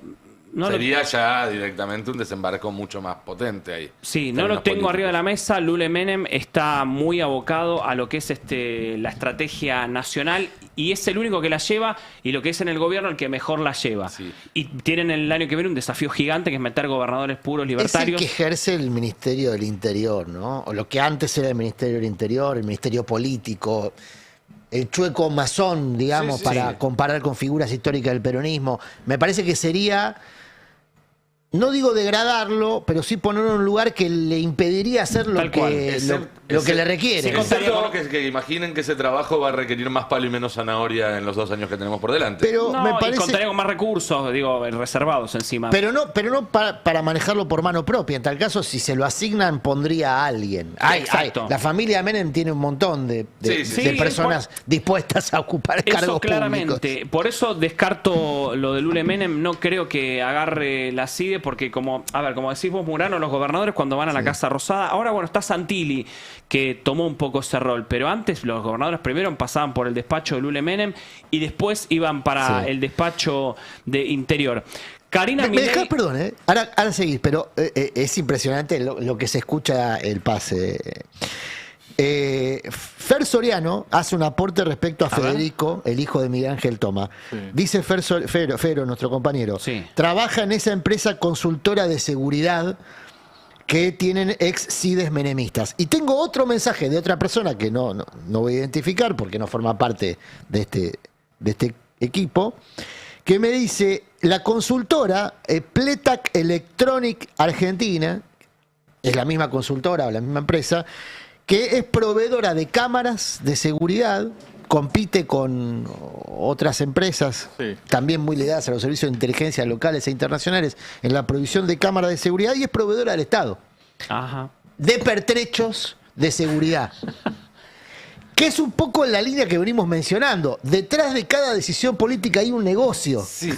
¿Qué es lo que se ve también en el celular de Novelli? Es lo que se ve. Esto quiero confirmar 100%. Estamos seguros. Es el hijo entonces de Miguel Ángel Toma. Hay un Federico Toma, que es hijo de Miguel Ángel Toma, que es socio de Miguel Ángel Toma en negocio de seguridad. El sobrino de Anzorregui, el hijo de Toma, es extraordinario. Es como la... ¿Sabemos si Estiuso tiene familia?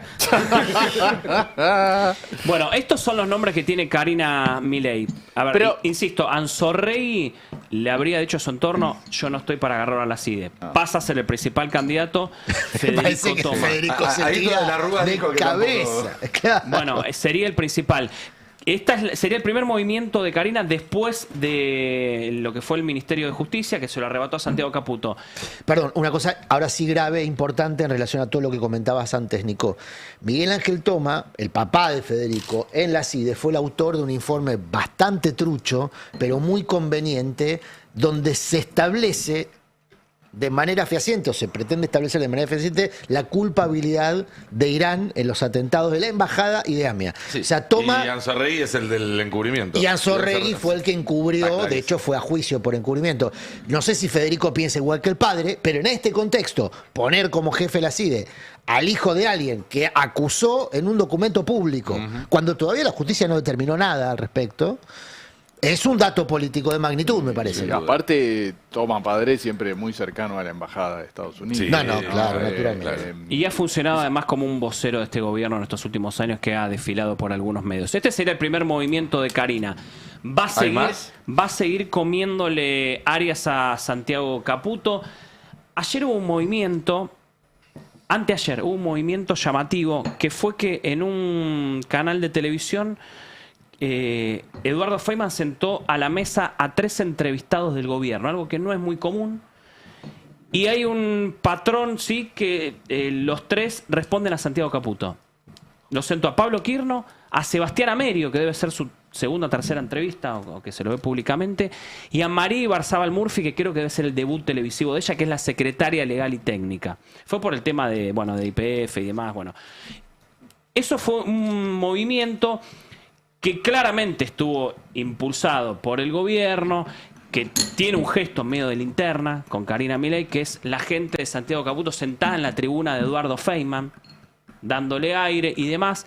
Es un movimiento para mostrar un poco de fortaleza en medio de este avance de Karina, que hay que mirarlo mucho. ¿Por qué? Porque Karina Milei Ya fue contra el ministro de Justicia, contra Sebastián Amelo, que lo corrieron y pasó a ser procurador del Tesoro en este momento.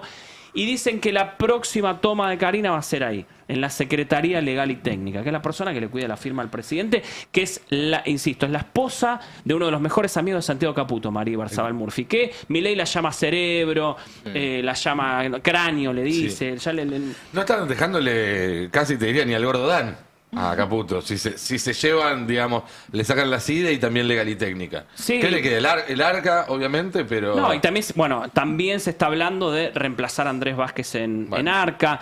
Digo... Está claro cuál es el mensaje. Está clarísimo cuál es el mensaje. Y dicen que el destino final, hay que ver qué pasa, sería el Ministerio de Salud. Pero a ver si entiendo. Lo que vos decís, Johnny, entonces es... Karina decidida y avanza sobre Caputo.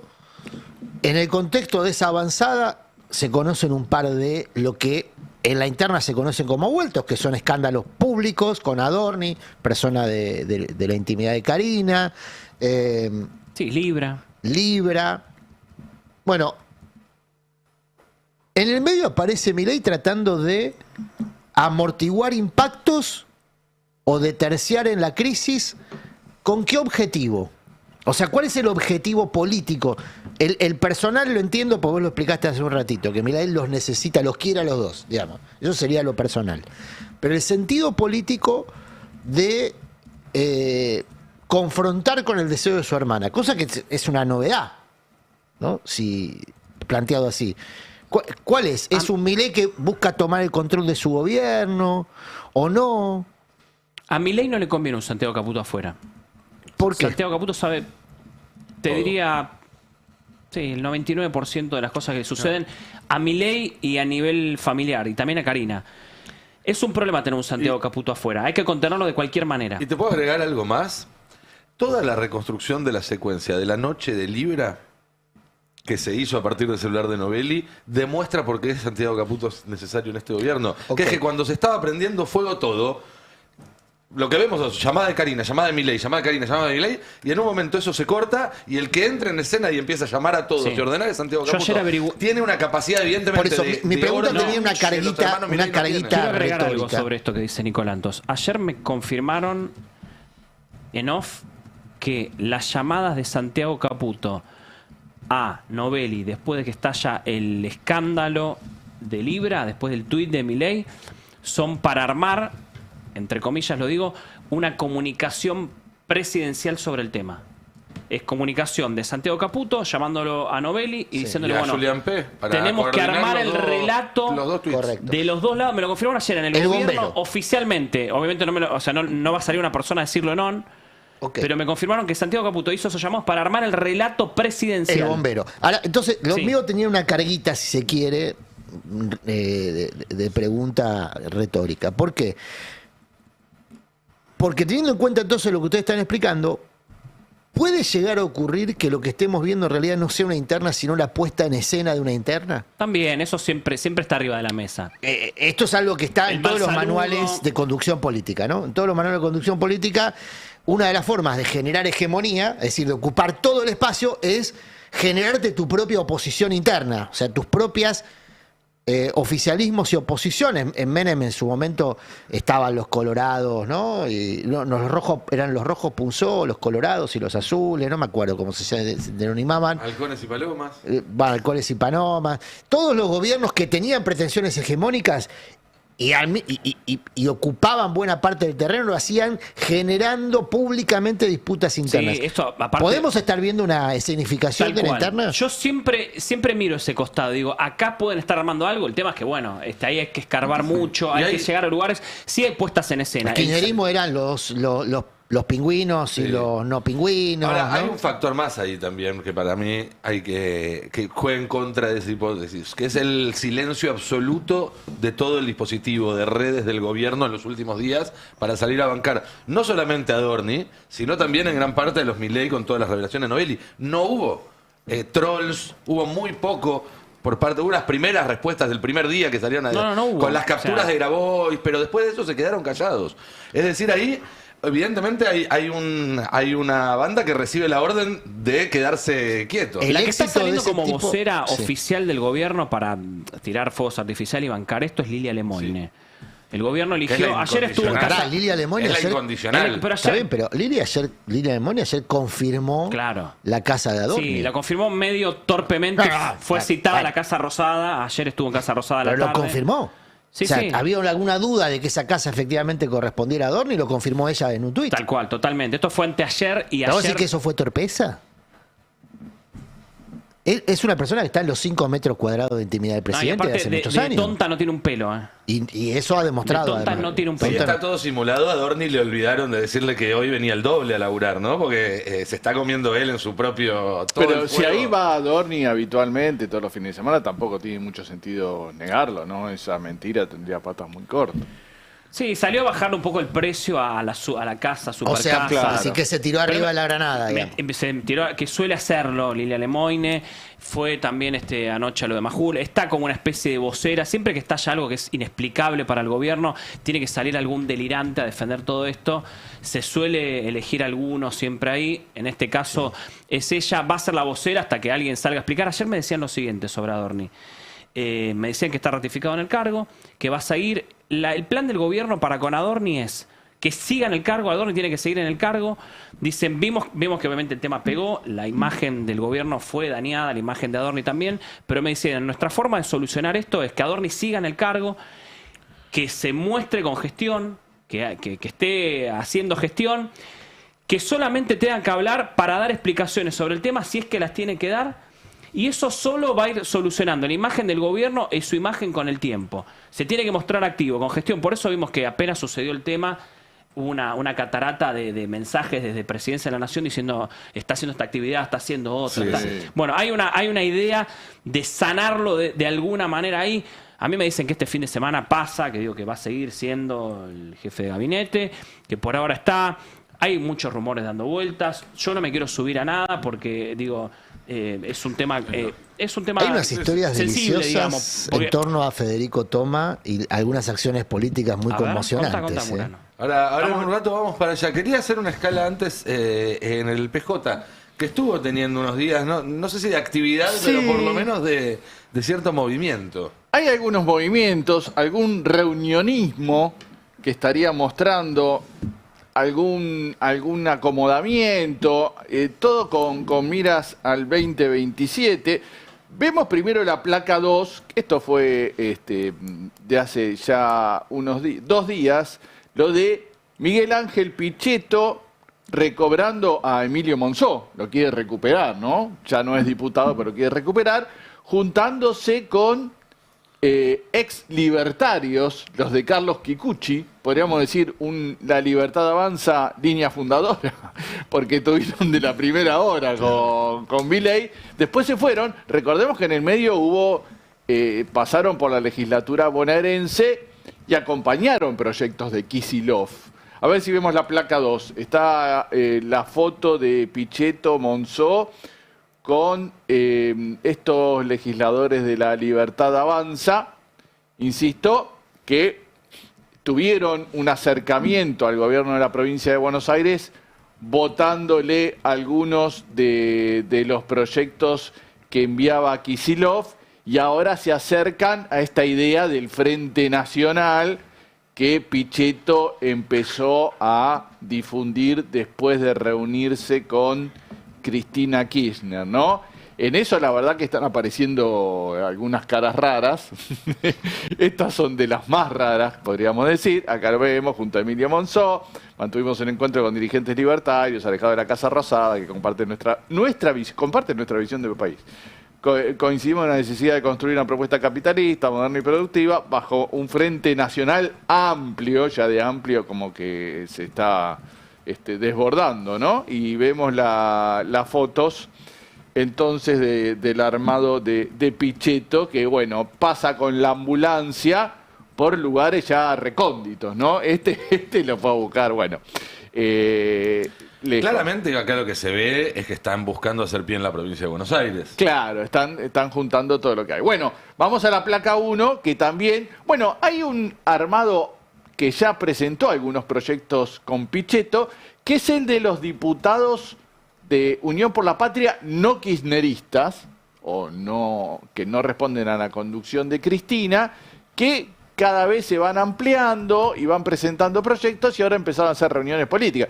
¿Quiénes son? Bueno, ahí está, por ejemplo, apareció ayer Gustavo Bordet, el ex gobernador de Entre Ríos, Guillermo Michel, del Frente Que Renovador. viene haciendo una recorrida fuerte. Sí, aparte presentando muchos proyectos. Victoria Tolosa Paz, Kelly Olmo. Pero bueno. te hago una breve corrección porque la otra vez yo cometí el mismo error y después me lo corrigieron y corresponde. Michel no es del Frente Renovador, él es del PJ de Entre Ríos. Ajá. Y está, digamos, forma parte del armado de masa, laburó con él muchos años, pero él personalmente dice yo soy peronismo porque él quiere competir, creo, para ser gobernador de Entre Ríos por el PJ. Entonces él siempre aclara eso.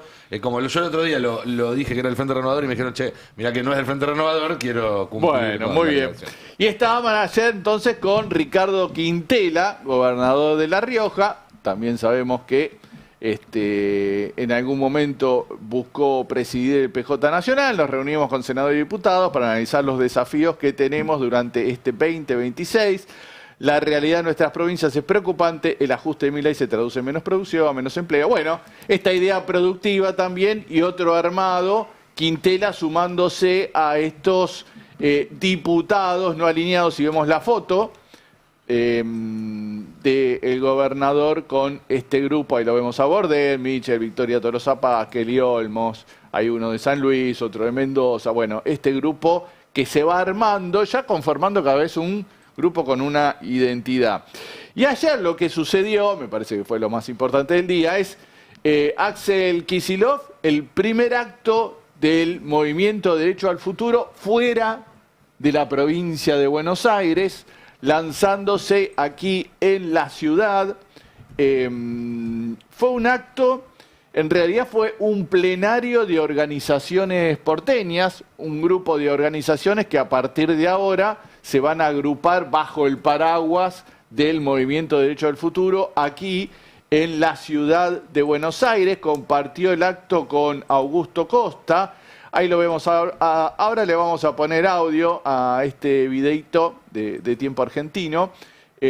¿Por qué no fue un acto que se transmitió? Y acá la idea, ¿no?, de cómo ir manejando los tiempos.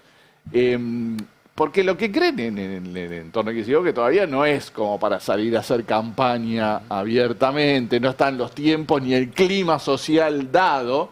Hablan de después del Mundial, ¿no?, decía activar un poquito más la cosa, pero sí reunieron a la dirigencia de la ciudad, también participaron funcionarios, estuvo Carlos Bianco, el Cuervo Larroque, Walter Correa, pero bueno, hubo también dirigentes de la ciudad de Buenos Aires, no sé, estuvo Tomada, estuvo Victoria Montenegro. Lo que noto en los últimos días, esta última semana, es muchos actos de dirigentes que están empezando a jugar, a lanzarse, a avisar que quieren jugar, obviamente con distintas niveles y categorías y demás, y mucho cruce entre las tribus en esos actos. El otro día, por ejemplo, en el lanzamiento de la intendenta de Moreno, había mucha gente que estuvo ayer en el lanzamiento del Movimiento Derecho al Futuro, que eso me parece que es lo más parecido a cierta unidad por abajo que se está empezando a armar, que es bueno, ya veremos cómo se arreglan las internas, ya veremos quién termina siendo el candidato.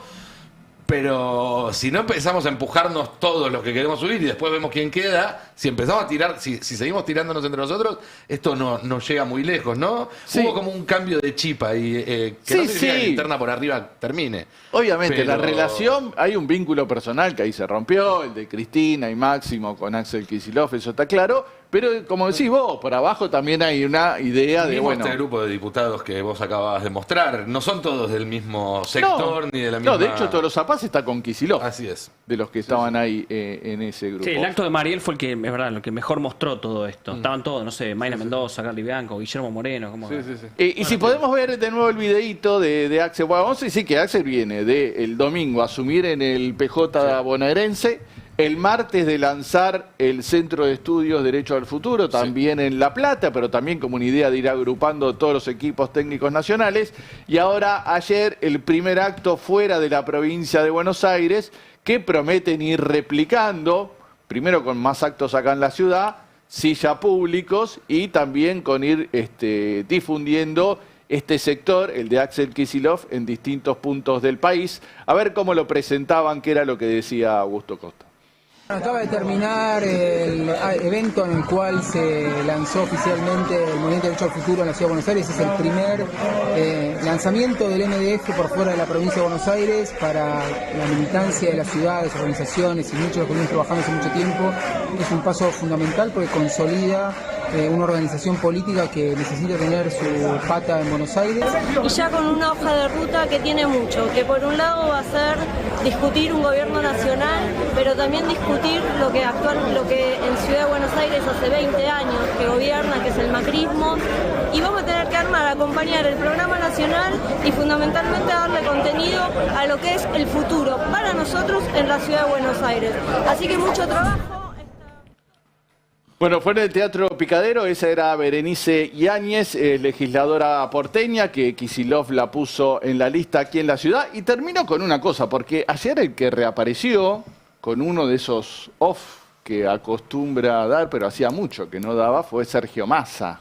Sí, para decir que no quiere ser candidato a gobernador. Sí, dijo que algo que habíamos analizado acá unos días atrás, desmintió que estuviera pensando en ser candidato a gobernador, planteó para ese lugar a Andreotti, ¿no? Que es el intendente de San Fernando, que sí es del Frente Renovador, él sí.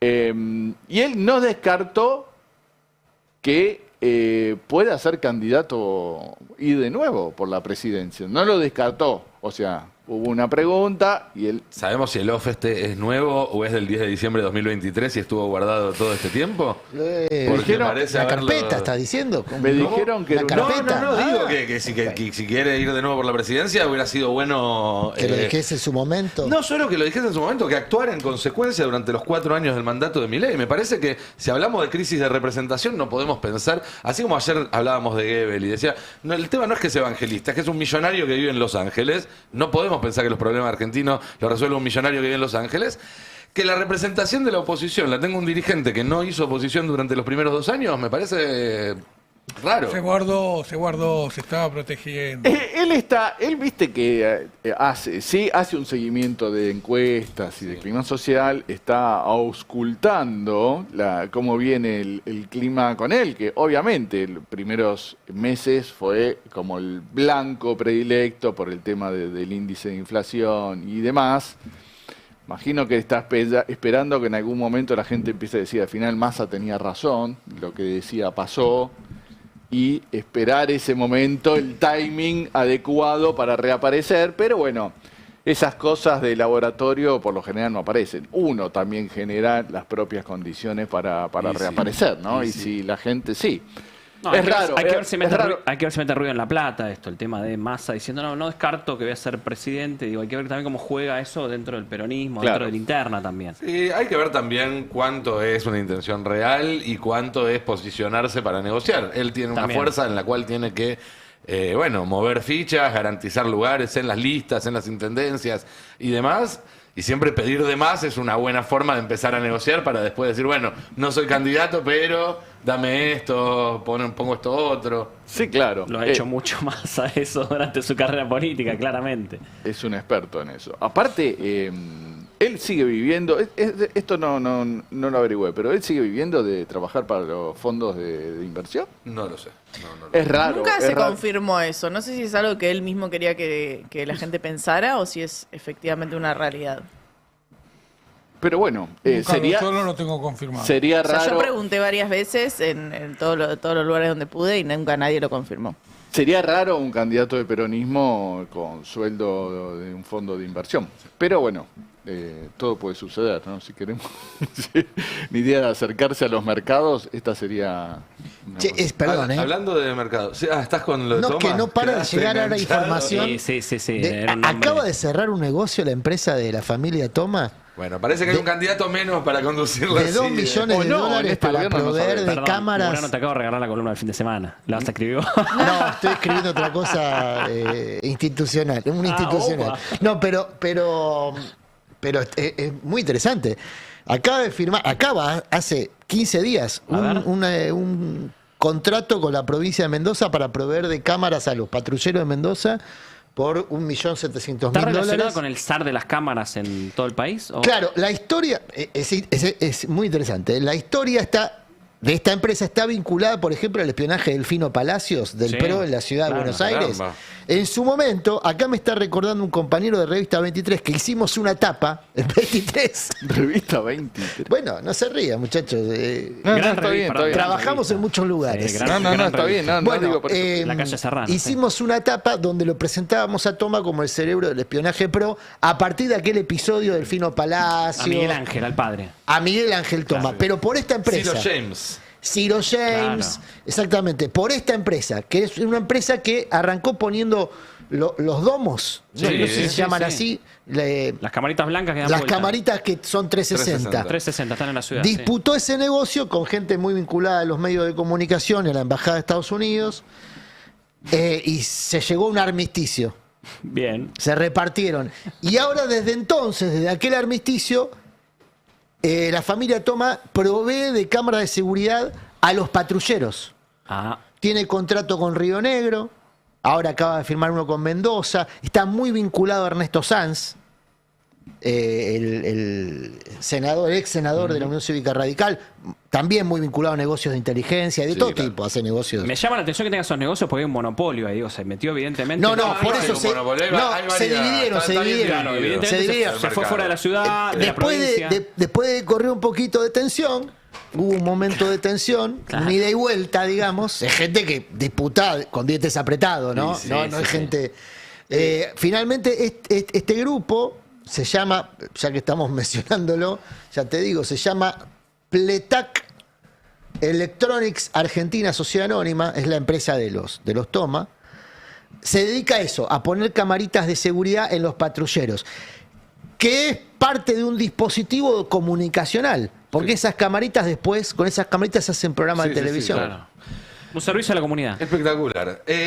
No, digo, imagínate si le dan la CIDE, que ya viene con este envión, ¿no? Con Vamos este a tener envión. muy buena programación. Fernando Alonso, los mercados están empezando a descontar una guerra más extensa, ¿no? Están empezando hoy a están darse todos en cuenta rojo. que esto no va a terminar la semana que viene. Están hoy todos los mercados en rojo. Hay un solo indicador que está positivo y con un alza de 6%. ¿Qué es? El que anticipa la volatilidad en el mercado de Estados Unidos. Hay un índice que te dice si esperan que la economía vaya para arriba o vaya para abajo. Claro. Bueno, cuando ese índice sube, significa que está esperando una situación económica muy volátil, con precios a la baja, con mucho ruido en la economía. Bueno, Es decir, está subiendo todo en 6. rojo menos una lucecita que dice, si esta está en verde, es que está en rojo. Es porque todo lo demás está muy mal. Hay noticias de nuevos ataques a destilerías dentro del Golfo. Recién llegaban informes de una destilería en Kuwait bajo ataque. Hay detenidos en una base naval en Gran Bretaña, dos personas que intentaron entrar a la base naval donde están los submarinos atómicos de Inglaterra. No se sabe qué pasó, pero bueno, genera mucho ruido. Y hay un tuit del presidente de Estados Unidos que me parece que es lo que refleja qué es lo que está pasando todo alrededor. Sí, ¿por qué hay tanto clima negativo en los mercados que reflejan el temor de los ejecutivos de las empresas a que la guerra se extienda y a que las consecuencias sean muy dañinas? Creo que lo podemos compartir, el tuit. Ahí lo tenemos, hicimos una versión, esto lo comparte en su propia red, ¿no? Por supuesto, esta es la versión traducida. Dice, sin Estados Unidos, la OTAN es un tigre de papel. No quisieron unirse a la lucha para detener a un Irán con armas nucleares. Ya lo da por hecho, no ya que iban a venir, no, ya lo da por hecho. Ahora que esa batalla está ganada militarmente, con muy poco peligro para ellos, se quejan de los altos precios del petróleo que se ven obligados a pagar. Pero no quieren ayudar a abrir el estrecho de Hormuz, una simple maniobra militar que es la única razón de los altos precios del petróleo. Es tan fácil para ellos hacerlo con tan poco riesgo. cobardes y lo recordaremos. Sí, el presidente de Estados Unidos le está diciendo al presidente de Francia, al canciller de Alemania, a la primera ministra de Italia, a la primera ministra de Gran Bretaña, por supuesto al presidente del gobierno español, les está diciendo cobardes. ¿Cómo puedes ordenar una economía en un debate político donde el presidente de Estados Unidos trata de cobarde a todos sus aliados? Y en esto imagino que también lo extiende al primer ministro, a la primera ministra de Japón y a todos los demás países. Tuvo una escena ayer Trump con la primera ministra de Japón, no sé si lo vieron. Sí, impresionante. Que la recibió La ahí incomodidad traspasó la pantalla. En los sillones vieron de esas entrevistas que a veces hacen y un periodista le pregunta a Trump, con la primera ministra de Japón sentada al lado, ¿por qué no avisaron a sus socios que iban a atacar a Irán? Y Trump contesta una cosa así como, fue por el factor sorpresa. Si aviso, no hay sorpresa. ¿Saben quiénes saben mucho de factor sorpresa? Los japoneses. Mira, no me avisaron antes de atacar Pearl Harbor. ¿Cómo es la primera ministra de Japón sentada? Ya venía de ocurrir una escena similar el día anterior con el primer ministro de Irlanda. Sí, también. Donde le nombró a Churchill y Igual es un clásico. Trump ya viene... Sí. No, bueno, pero lo viene hilando todos los días. Pero en Japón estamos hablando de bombas nucleares, es fuerte. Y además ella, alineada políticamente a Trump, se queda callada, pero en la cara está como... O sea, ¿cómo vuelve a Japón esa señora? No sé. El día del ataque, que se conmemora el ataque a Pearl Harbor, es el día de la infamia en Estados Unidos. Es decir, el tipo está bromeando con un día que para ellos es el día de la infamia. Sí, no, terrible. Y aparte la deriva, lo que dice Khan, de la deriva de Pearl Harbor y... No tiene respeto ni hacia su pueblo, ni hacia el pueblo japonés, con todo lo que significó esa guerra.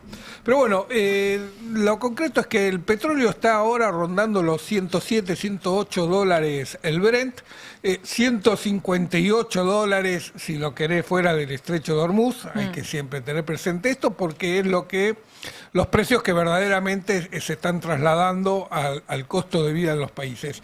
Y es, como decíamos, significativo la tapa del FT o la noticia del FT ayer, considerando un Armagedón lo que pasó con la planta de Qatar, donde se elabora un cuarto prácticamente o un quinto del gas que se consume en todo el mundo. Y en esto, esta empresa de Qatar también está reestructurando los contratos de los próximos 5 años, un poco pensando justamente hasta dónde van los alcances de esta guerra. Bueno, por más de que termine hoy mismo, bueno, ya hay contratos reestructurados para 2031. Es que Trump dice, si liberamos el estrecho, bajan los precios, y eso es mentira. Es decir, ya ningún informe económico habla de un petróleo abajo de los 100 dólares este año. Recién el próximo año podría empezar a bajar si hoy termina la guerra. La planta de Qatar costó a Qatar 26.000 millones de dólares. Los daños fueron evaluados en 20.000 millones de dólares. Es decir, el nivel de destrucción es total. Absolutamente, absolutamente. Sí. Un datito de color sobre la guerra, ahora seguimos, pero lo leí ayer y no lo podía creer. Ustedes saben que los navíos de guerra tienen el transpondedor, que es el aparato que marca la ubicación por momentos, pero cuando entran en el momento de combate lo apagan, porque si no obviamente te ve el enemigo, te detecta y te puede... Bueno, ¿qué va a estar manejando Francia mandó un portaaviones, no sé si es el único que tiene, no sé si tiene más de uno, no importa, a el Mediterráneo para que esté en la zona del teatro de operaciones y obviamente apagó el localizador para que no lo puedan localizar. Bueno, un medio francés pudo determinar la ubicación exacta del portaaviones francés porque un marinero que salía todas las mañanas a correr por la cubierta, tenía puesto su teléfono inteligente que le reportaba cuánto corría y eso marcaba lo hacía usando GPS. Entonces, aparecía en el medio del Mediterráneo el puntito del marinero corriendo, marcando la posición del barco. Si te gustan los datos anecdóticos de esta guerra, hay informes de Trump diciendo que hundieron 150 barcos, 100 barcos, 200 barcos. Y hay una sospecha que muchos de esos barcos eran de papel. Eran inflables con sistemas electrónicos que guían a los misiles y le dan señales a los aviones para que los ataquen. Espantapájaros sofisticados, básicamente. A mí me hace eco acá en la oreja, me hace eco la frase de Pablo que dijo al lado de Medio el otro día: si pierde Trump, No, nos eso vamos fue a tremendo. Fue tremendo. Si pierde Trump, nos jodemos. Lo tengo acá en la oreja Sí. todavía, no me la puedo sacar. Y más allá de ganar y perder, algo que me parece fundamental en términos de la proyección de este conflicto y de cuánto va a durar, tiene que ver con, bueno, efectivamente ya Trump pidiendo al Congreso la autorización para $200.000 millones en lo que tiene que ver con recomponer el suministro militar que se usó en estos 20 días, pero también pensando en, bueno, hay que reponer y hay que usar. Entonces ahí también te da una pauta, una señal política que es, bueno, este conflicto no solo no se terminó en 2 semanas, sino que tengo que financiar, poner guita en lo que va a durar este conflicto, que sabemos que el ataque es mucho más caro que la defensa, que es lo que está haciendo Irán. Sí, con los- recién informaron en Teherán, o por lo menos en medios internacionales, que asesinaron a un nuevo dirigente, Sí, a al un jefe portavoz de de- inteligencia, sí, no, al jefe de inteligencia. inteligencia me quedé digamos. pensando en lo de Pablo cuando lo escuché decir eso de si pierde Trump estamos Ahora si le tenemos el jodidos. audio o el video lo pasamos. Porque eso explica también la permanencia de estos ciclos críticos de la Argentina protagonizados por los mismos siempre, ¿no? A De Pablo se lo llama cariñosamente en la tele el profe, y efectivamente da clases. Es un tipo que forma parte de la tragedia argentina, forma parte de gobiernos que destruyeron al país cada vez que tuvieron la oportunidad de gobernar. Sin embargo, da clases. Ahora, el tipo presenta como una virtud de Milei su vocación de timbero. Es decir, vos te jugás un pleno. Si el pleno te sale bien, ¿no? Y Trump sigue en el gobierno, bueno, vos vas bien. La timba como política de Estado. La timba como política de Estado. Sí, sí. Bueno, ese es el problema estructural que tiene el pensamiento económico mainstream en la Argentina. Que está ya no ejecutado, sino formado por timberos. Desde hace muchos años. Sí, sí, sí. El otro día repasaba mi primer libro, Banqueros, porque estamos trabajando para hacer para el 24 un especial sobre la continuidad de los programas económicos, que no es la continuidad del programa económico de Martínez Dios. Martínez Dios es la continuidad del programa económico de Danilo Pastore.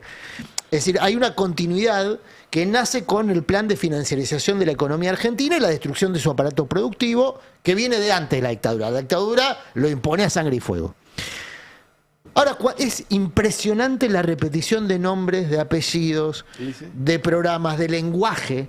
El lenguaje es idéntico. Y son estos mismos tipos que son presentados cariñosamente en público como los profes. A Riazu se lo presenta como un sabio. Sí. Sí, El a tipo Riazu es- se lo presenta como un sabio. Sí. Te interrumpo, Adrián. Bueno, ahí hay Quedan un drama, unos un drama. minutos y me dicen que tenemos una comunicación directa con Medio Oriente. Hago en silencio que estoy por salir al aire. Ah, la miércoles. Ah, la Hola, pelota. buen día. Daniel. ¿cómo Hola, estás? Lanto, ¿cómo te va? ¿Me escuchan bien ¿De ahí? dónde nos estás hablando? No les puedo decir la ubicación exacta, pero ahora voy con eso. Pero pará, ayer en el chat se enojaron porque dije que el viejo se cagó. ¿Cómo? Y sí, ¿De qué está hablando? De No. Perón. de Perón, sí. Ah, ¿Cómo va a decir En el Porque 55. tiraron 2 chaquibunes, se fue y dos volvió después de chaquibunes. 18 años. La verdad, yo no escribí la está historia. trosqueando, ¿eh? Yo nada Una más la leo. posición de la- Yo Queda ratifico Es lo mis que le falta. declaraciones que dije Claro. ayer y voy a decir ¿En qué año sería? en el 55. Qué hija de yuta. No, para... En el 60 Ah, 60 no. Pensé que era en el 55. ¿Cuándo? No, pensé que decías que en el 55 podría haber tomado otras decisiones. Exactamente, cuando bombardearon la plaza y antes Claro. de Cholo Montonero, ¿o no? No. Son dos No, hijos. son Tampoco momentos confundido, distintos. Daniel. Andá a repasar la historia y lo charlamos otro día. No fue así. No. Por eso mismo. Bueno, yo igual ratifico, yo digo que el que tenía bola de verdad, pero bola, era Néstor Kirchner. Ese tenía bola de verdad. Se peleó hasta con Mañeto. Al principio eran gomías, hasta que le quiso meter lo de Telecom, bueno. Si no, todavía eran gomías, así nomás te digo. La que no negociaba nada era Cristina. Eso Esa sí. sí era brava. Y así no fue. ¿Cómo así no fue? No, bueno, y bueno, pero hay que Muchos decir las ovarios. cosas como son. Ovarios Conclus- bien puestos. Y bueno, Cande, conclusión. Al peronismo le hace falta un líder con coherencia, agallas y que sepa negociar. Hola, ¿qué tal? Daniel El Pichichi Olivo. ¿Cómo andan? ¿Todo bien?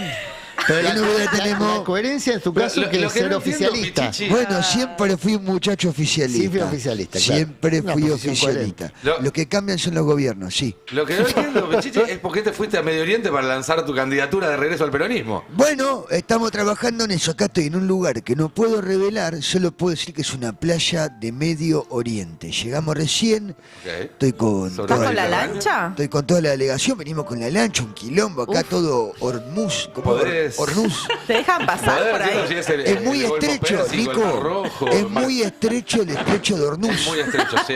O sea, la lancha casi no pasa, ¿entendés? Que venir con canoa. Tan estrecho. Es muy estrecho que venir con Tienes que canoa bien bajar de la finita. lancha. Y bueno, acá pasan petroleros por ahí. Acá estamos. Para, se escuchan los tiros. Hay tiro. Es raro no suena los tiros. Hay un helicóptero ahí, escuchen. ¿Cuándo hace el McPhantom? Parece apocalipsis. ¿Están no. escuchando? ¿Están escuchando lo que está pasando? Sí, lo de Nelson Castro suena un poco más fuerte. No, bueno, pará, ¿qué Nelson Castro? Yo Nelson Castro no lo vi acá, Perdóname que te diga. Y no está. Estoy muy preocupado porque acá está tronando todo y no trajimos paraguas. El cielo está negro, Me parece raro.